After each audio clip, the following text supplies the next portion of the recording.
Hi, it's Chris answering a couple of more questions. Lauren sent me actually a couple through the Facebook page, so I thought I'd take a minute and answer one. One was, she wasn't quite sure about the role of mayor, so I just wanted to speak a minute about that. As you may or may not know, Hanwell incorporated in May of 2014, so if you think of just that, it incorporated, so it's an incorporation.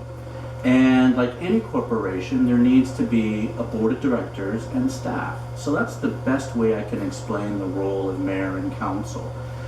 Hanwell is now essentially a corporation, but important part of that aspect is its focus and its goal is completely different than maybe a corporation you're used to seeing in the private sector. We're not in it to make money. We, as a corporation, is here to provide services in a cost-effective manner to its citizens. And so, like I said, any corporation requires a board of directors. And so that's essentially what mayor and council is. And the mayor, for lack of a better term, essentially is the CEO of the corporation. Legislative requirements state, and the Municipalities Act states that the mayor must preside over all council meetings, must be the voice of council. Those are sort of legislative duties. But to me, the role of mayor is much more than that. It's the voice of council, that's true, but the voice has to speak to all the issues in a compassionate and a passionate way. It's not just sort of a sounding board. It just doesn't get out there and talk about talking points. It's more important than that. The mayor sort of has to almost become the heart of the community, if that makes sense. It must be able to speak to all the issues in the community.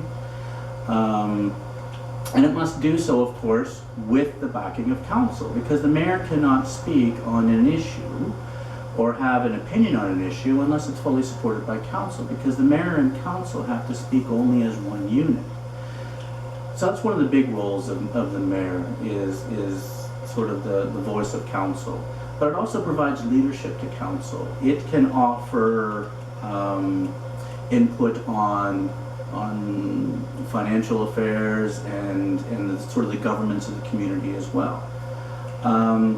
But again, the biggest point of all this is that mayor and council must act as one unit.